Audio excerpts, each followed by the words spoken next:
She sat beneath a tree that had outlived generations. Its roots twisted through the earth like veins of ancient wisdom, and its leaves whispered songs only the silent could hear. She was small, fragile as a withering flower, yet her presence calmed even the most restless soul. People didn't come to her for miracles. They came because in her silence, they remembered who they were. Her eyes did not carry age. They carried seasons. Droughts and rains, births and burials all lived quietly behind those calm eyes. She spoke rarely and never loudly. But when she did, it was like morning light slipping through mist, gentle, revealing, and warm. One day, a young woman arrived, face downcast, voice trembling with unseen storms. "I cannot see a way forward," she whispered.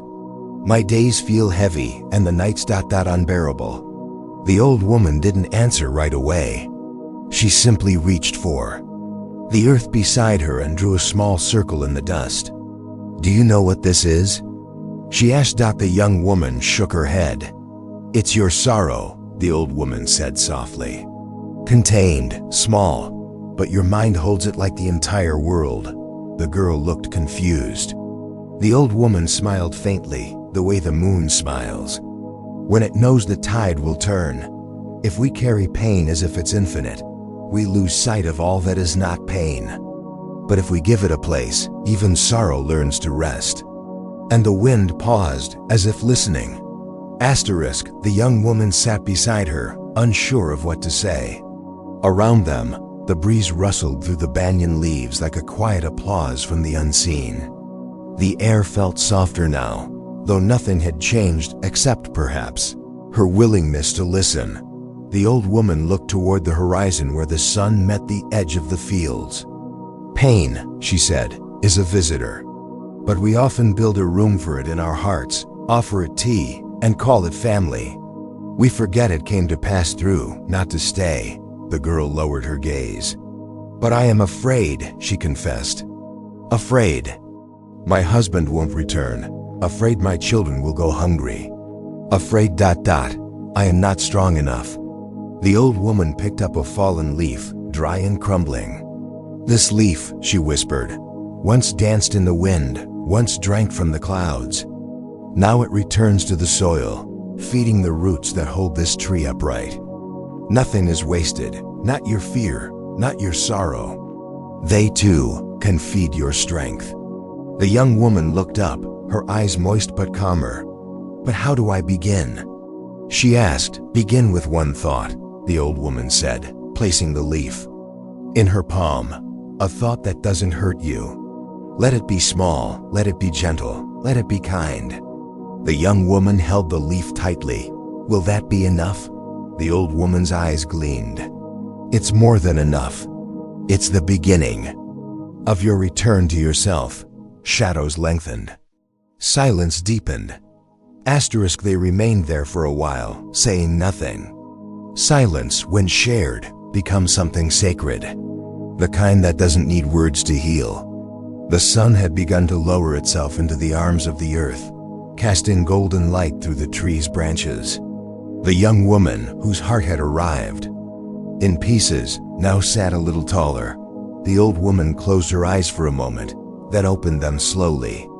"Once," she began, "there was a man who believed he had lost everything. His crops had failed, his roof had collapsed, and his wife had fallen ill. Each day, he cursed the sky for forgetting him. One morning, an elder passed by and found him crying beside a broken fence. The elder asked, 'Why do you grieve so deeply?' The man replied, 'Because all is gone.' The elder pointed to the rising sun and said, 'And yet this has not forgotten you, nor has the breath in your body, nor the strength in your arms. Tell me, what is truly gone?' The young woman listened closely. Her breath slowed. 'We count our losses loudly,' the old woman continued, 'but our blessings whisper. Train your ears to hear them.' The girl nodded, almost involuntarily, as if her soul recognized a truth too long ignored. 'But,' she said, hesitating, 'what if the pain returns?' The old woman smiled. 'It will, but so will the light. And you are not here to be untouched. You are here to be awakened. Leaf fell, spiraling toward stillness. The young woman traced the lines of the fallen leaf in her palm, as though its veins held a secret map to peace. Her thoughts had not vanished, but they now moved more slowly, like clouds drifting instead of storms roaring. I always thought peace meant having no problems, she murmured. But maybe it means something else. The old woman nodded gently. Peace isn't the absence of trouble. It's the presence of clarity in the middle of it, like a candle that still burns while the wind howls outside. She reached into her satchel and pulled out a small stone, smooth and dark, and placed it between them. This was once jagged, she said, rough and sharp, but the river softened it.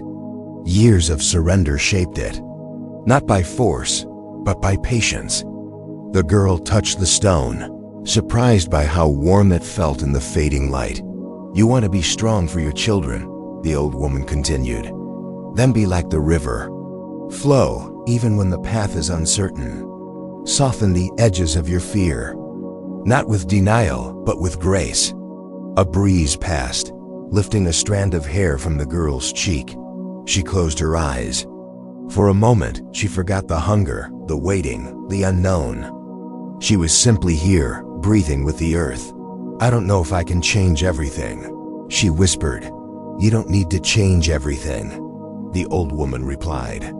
Just don't let your pain shape your vision. Let hope hold the brush. The banyan leaves trembled, as if in agreement. Night began to unfurl its blanket over the village. A few stars blinked awake in the sky, as if curious about the conversation beneath the banyan tree. The young woman stayed seated, the small stone still resting in her open hand, as though it grounded her in a way words could not. I used to wait for good news before I could breathe, she said softly. But now, sitting here, I feel like maybe I don't need the world to change first. The old woman gave her a long look, one that held no judgment, only recognition. Most people wait, she said. They wait for the storm to pass, for the hardship to end, for joy to knock on their door. But the wise ones, they light a lamp while the sky is still dark. The girl thought of her children, sleeping at home, unaware of her tears, or this quiet transformation taking root within her. I want to be that lamp, she said. The old woman smiled, her face illuminated not by the fading sun, but by something deeper, pride, perhaps, or simply peace. Then begin with one gentle act each morning. Even lighting a candle is a rebellion against the darkness. You will teach your children not just to survive, but to live with open hearts. A distant bell rang from the village temple. In a world full of fear, the old woman whispered, your calm becomes medicine, not only for yourself, but for others. And in that moment, something shifted. The girl stood slowly, then sat. Again, something within her didn't want to leave, not yet. As if the soil beneath the banyan tree had become sacred just by holding space for her sorrow. The old woman watched her, not urging her to speak or to move. There is a kind of healing that happens in silence, the kind that rearranges the heart, without needing permission. I have never heard words like yours, the girl finally said. Where did you learn them? The old woman looked up at the stars, not from books, not from temples. Life has been my only teacher, and suffering, my most patient guide. She paused, letting the night deepen its hush. There was a time, she continued, when I too cried beneath this tree. I had lost everything, my partner, my health, my home. I was not wise then, I was broken. But the tree said nothing. It just stayed. And in its stillness, I learned to breathe again. The girl blinked, surprised. You were like me? I was you, the old woman replied. And one day, you will sit here and tell someone else, I was you. The stars multiplied overhead, scattered like seeds of light across the sky. You see, she added, when we suffer, we think we are alone in the dark. But look up. Even the night is filled with company. The girl looked skyward. She had never seen the stars look so alive. Pain isolates, the old woman whispered. But presence reconnects. Asterisk. The young woman placed the stone gently on the earth, as though returning something sacred. The night wrapped itself around them like a shawl, comforting and cool. In the distance, a soft chant from the temple echoed through the still air, like a lullaby meant for those who couldn't sleep. I thought strength was loud, the girl said. Like shouting through pain or fighting what hurts. But now it feels quieter. The old woman nodded. Yes, real strength whispers. It doesn't crush what it carries, it cradles it. She picked up a twig and began drawing a spiral. In the dust, many believe life is a straight path, that we walk forward, leaving things behind. But it's not so. Life moves in spirals. What you feel now, you may feel again. But each time, you are not in the same place. You're deeper, you're wiser. The girl traced the spiral with her finger. It felt true. Her sorrow hadn't vanished, but it now had edges defined, not endless. But what if I fall back into fear? She asked. The old woman smiled. Then fear has returned to be your teacher once more. Welcome it like an old friend, but don't give it your bed. Let it visit, but not stay. Crickets began to sing their nocturnal hymns. You are not weak for feeling afraid, she said. You are brave for choosing to feel it and stay. And then she added, the path is not to avoid falling, it's to learn how to rise each time. Asterisk. A small wind stirred the branches above them, sending a few dry leaves dancing to the ground. The young woman watched one fall slowly, swaying in unpredictable curves. Even the leaf doesn't fall in a straight line. She murmured. The old woman smiled, pleased by the observation. Nothing in nature rushes, and yet all is accomplished. Even grief follows its own rhythm. Let it move as it must, and in time, it will lay itself to rest. The girl hugged her knees, her voice quiet. Sometimes I feel guilty when I smile, as if I'm betraying my pain. The old woman reached out and touched her shoulder with the softness of aged fingers. Smiling is not betrayal. It is the soul remembering its light, even while it walks through shadow. She leaned closer. There is no virtue in suffering without end. Pain is a teacher, not a prison. You are not here to be trapped in sorrow, but to be transformed by it. A pause passed between them, long and kind. Do you know what I say each morning when I wake? The old woman asked. The girl shook her head. She closed her eyes and spoke softly, almost like a prayer. Today, I will see beauty, even if the world forgets to show it. I will choose kindness, even when I ache. And I will open my heart, even if it trembles. The young woman repeated the words silently. They fit her soul like a forgotten garment. Start there, the old woman said. The night deepened, but neither of them noticed the time. When two hearts meet in truth, the clock loses meaning. The young woman sat quietly, her mind no longer tangled, her breath more steady.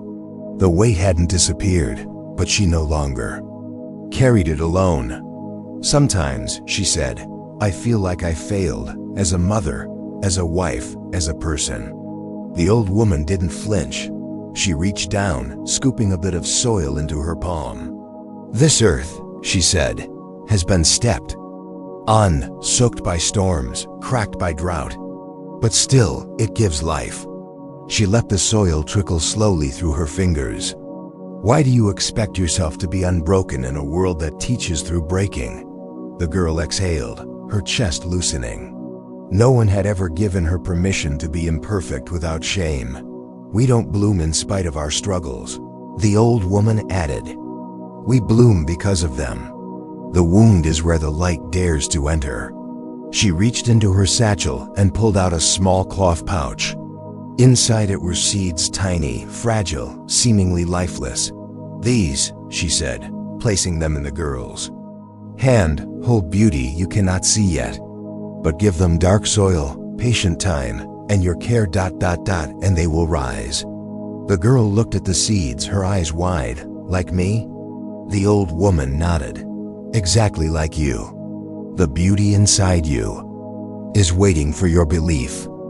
And in the silence, the seeds began their secret awakening. The young woman closed her fingers gently around the seeds, as if afraid to crush them, yet unwilling to let them go. Something inside her stirred like a quiet ember discovering it.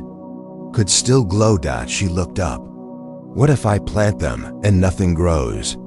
The old woman's gaze did not waver. Then you will have learned to hope again. And that, my child, is already growth. She paused and added, the garden outside us only blooms when the garden within us is first watered with belief. The girl nodded slowly. I've been waiting for life to give me a reason to hope. Maybe I should give life a reason to notice me instead. The old woman smiled. Now you are beginning to understand. They sat in stillness once more. In the distance, a dog barked and a door creaked open, ordinary sounds that now felt like blessings instead of background noise. I want to teach my children what you've taught me, the girl said. You already have, the old woman replied. They will feel it in the way you rise in the morning, in the way your eyes soften, in the way you greet the day not with fear, but with quiet trust. The girl looked at the stars again, now more visible, more countless. This has changed. May, no, the old woman whispered. You were always this. You've only now remembered. And like the seeds in her hand, her spirit began to stretch quietly toward the light. Morning came gently, brushing the sky with soft hues of gold and blue. The young woman returned to her home while the world still slumbered. But something had shifted. The walls seemed less confining, the silence less heavy. Her footsteps, though quiet, were no longer hesitant. She lit a small lamp by the doorway and whispered the words she had learned. Today, I will see beauty. I will choose kindness. I will open my heart. Her children stirred in their sleep, unaware of the transformation blooming beside them. She didn't need them to know. The change wasn't for display, it was for truth. She began her chores, not with urgency, but with devotion. Each motion became a meditation, sweeping the floor, fetching water, preparing what little food she had. It was all prayer now. Days passed. No letter came. No money arrived, but she did not crumble. Each morning, she repeated the same vow. Each night, she thanked the day, not for what it gave, but for what it taught. Neighbors began to notice. Her eyes, once shadowed by worry, now held a quiet fire. Her words became softer, but her presence stronger. They couldn't explain it, but in her calm, they found shelter too. One morning, while lighting the lamp, she heard a knock. She opened the door and found a letter. It was from her husband. He had found work. He was sending money. He would return soon. Tears filled her eyes, but this time they carried light. Not wait. She stood in the doorway for a long time, the letter trembling in her hands like a bird that had flown far to find its home. Gratitude rose in her chest, not loud, not dramatic, but steady like the rising sun. She didn't run to tell anyone. Instead, she walked quietly to the banyan tree. The morning dew still clung to the grass, and the sky was brushed with soft pastels. The old woman was already there, as if she had known. She sat with her eyes closed, the same small smile on her face, as if listening to something the world had forgotten how to hear. The girl approached and sat beside her, saying nothing at first. Words felt unnecessary. The letter was enough. Her presence was enough. Finally she spoke. He's coming back. He found work. The old woman opened her eyes, serene and unsurprised. Of course he did, she said gently. But you had already returned. The girl looked at her, puzzled. Returned? The old woman touched her heart. To yourself. They sat in silence. The breeze carried the fragrance of blooming jasmine. A bird began to sing nearby, as if marking the occasion. You see, The old woman continued, "Life often waits for us to arrive fully, honestly, before it offers its gifts. When you stopped chasing happiness and began to live from peace, you became ready to receive." The girl smiled. "It was never about waiting for him, was it?" The old woman nodded. "It was always about remembering you." The young woman leaned back against the tree trunk, closing her eyes for a moment. The bark pressed gently into her spine, firm and grounding, like the truth she now carried in her bones. "I used to think hope was something fragile," she said, "something easily broken by the weight of reality." The old woman's voice came like a breeze. "No, my dear. Hope is not fragile. False expectations are. But true hope rooted in presence and patience, is like this tree. It bends, it weathers storms, but it remains." She gestured to the banyan's vast limbs stretching outward like arms offering embrace. "Hope doesn't mean waiting for things to be perfect. It means knowing that even amidst the imperfect, beauty still blooms." The girl opened her eyes. The leaves above shimmered with light, moving in waves that echoed the rhythm of her breath. "I feel like I've begun a new life," she whispered.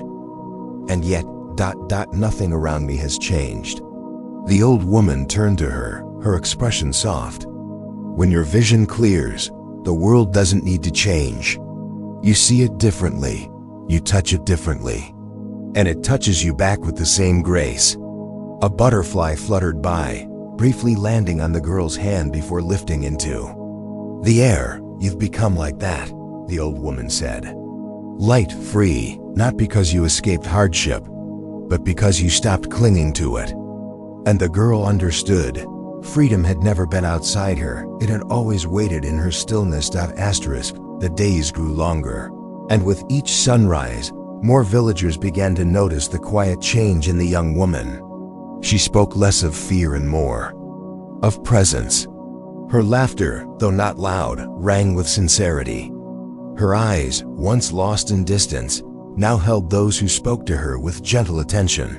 Curious, one by one, others came to sit beneath the banyan tree. Some arrived with burdens wrapped in silence. Others came with loud complaints or quiet despair. The old woman welcomed them all the same, with stillness, with patience, with the kind of listening that made people feel seen without needing to explain.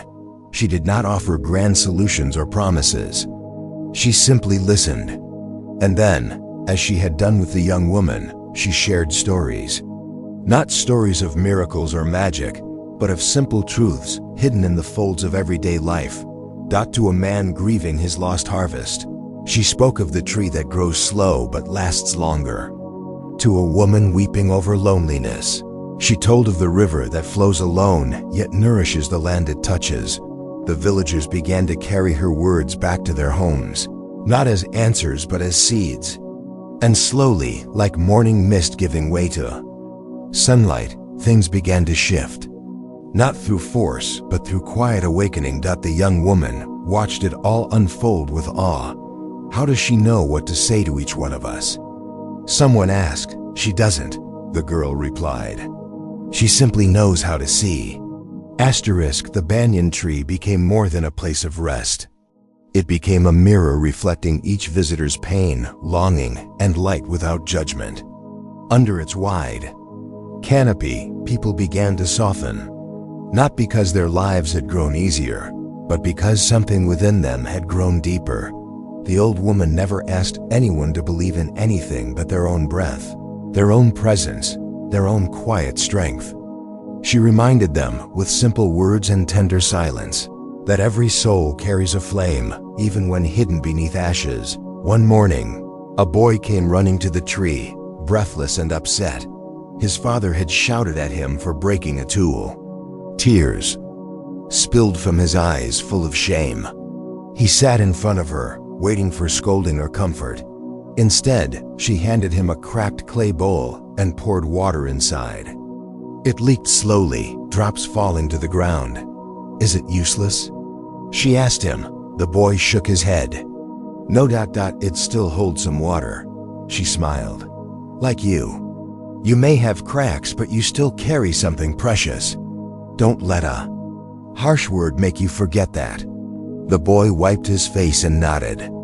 Then he ran back home, not to explain, not to argue, but to live with the memory of that bowl in his heart. The young woman, who had once arrived with her own pain, watched this unfold with quiet reverence, and she thought healing is not taught, it's witnessed. And in witnessing, we are also healed. Seasons turned, as they always do. The rains returned to the village, soaking the earth with their rhythm. Crops began to grow again, and the market echoed once more with laughter, bargaining, and the clatter of hope being rebuilt. But deeper than the return of harvests was the quiet transformation unfolding in hearts. People began greeting one another with softness, listening a little longer, speaking a little less. The teachings of the old woman were not spread through sermons or scrolls, but through living examples, passed from breath to breath. One afternoon, the young woman brought her children to the banyan tree. They carried small pots with soil, and within them, the seeds she had once been given. She knelt before the old woman and smiled. "It is time they learn to plant," she said. The old woman nodded. "Yes, but more than that, it's time they learn to wait, to water without hurry, to trust what they cannot see." The children listened, eyes wide with curiosity. One of them asked, "How do we know the seed is growing if it stays hidden?" The old woman looked into his eyes and said gently, "Because you are growing too, and much of that happens in silence." As the children planted their seeds beneath the tree, the young woman placed her hand over her heart. She no longer lived in fear of storms or silence. She understood now that all things sacred unfold in their own time, and she whispered, "Let them grow, just as I did."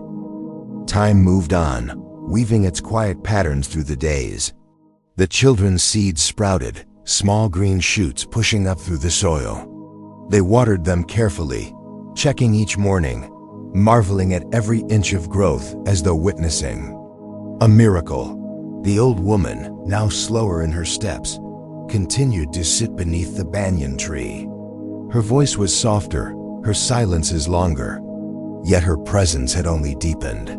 Even those who had never spoken to her felt something sacred when they walked past. Her silence had become part of the landscape, like the wind, the tree, and the soil. One evening, as the sun dipped behind the hills, the young woman returned alone. Her eyes shimmered, not with tears, but with memory. She sat beside the old woman, their shoulders nearly touching. "You taught me to see light," she said, "even in my darkest hour. I don't know how to thank you." The old woman looked up at the sky where the first stars had begun to appear. "Then don't," she whispered. "Live your gratitude. Let it shape your voice, your choices, your patience. That is the only thanks I need." A hush settled between them. The world felt full, yet weightless. "Will you stay here forever?" the girl asked. "No," the old woman replied, her smile barely visible in the dusk. "But the tree will. And you will. And so will the seeds of what I've shared. Nothing true ever disappears. It only changes form." And the stars continued blooming, one by one. That night, the village seemed quieter than usual. Or perhaps it was that the young woman now listened differently. She heard the lullabies in the wind, the soft footsteps of life unfolding. The world hadn't changed, but her eyes had become more intimate with wonder. The next morning, she woke. Before dawn, she lit a lamp as always, but today, her hands moved with deeper intention. She whispered the morning words she had learned, but now they were not hopes, they were truth she had lived. "Today, I will see beauty, even if sorrow lingers. I will choose kindness, even when it hurts. I will open my heart, even if it shakes." She stepped outside to check the small plants. Dew shimmered on the leaves like silent blessings. She smiled, not at their growth, but at their quiet persistence. Later that day, a neighbor knocked on her door. An older woman, eyes weary, carrying her own invisible storm. She had heard of the old woman under the banyan tree, but I don't know what to say, she confessed. I only know I feel lost. The young woman opened the door wide. Then sit, she said softly. We don't need to speak. Sometimes presence is enough, and so a new circle began. Not under the banyan tree, but here, in her home. A place once filled with fear, now filled with calm. Because healing doesn't stay in one place, it spreads, wherever it is tended. And her light had begun to reach others, just as it once reached her. Asterisk words spread gently, like petals carried by the breeze. One by one, others came not to be rescued, but to be reminded. Reminded that their stories mattered. That stillness could be a sanctuary. That the weight they carried was not a curse, but a call to awaken. The young woman no longer saw herself as broken. She saw herself as becoming.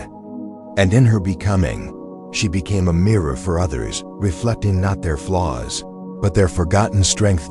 Each evening, she would sit by her door and light a small lamp.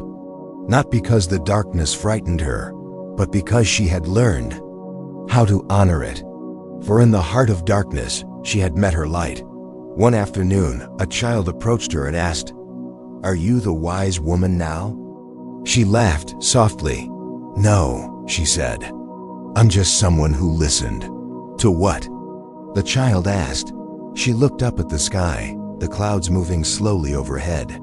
To silence, to sorrow, and then to the voice beneath them all. The child sat down beside her, curious and unafraid. She handed him a seed and said, "Plant this, not just in the soil, but in your heart." He held it gently, as though it might speak. "What will it become?" he asked. She smiled. "That depends on how you tend to it." In her, the teachings had taken root. And now, without forcing, without preaching, they were beginning to bloom elsewhere, like a ripple, quiet and vast, touching shores unseen. Asterisk. The sun began its descent, casting golden light across the rooftops of the village.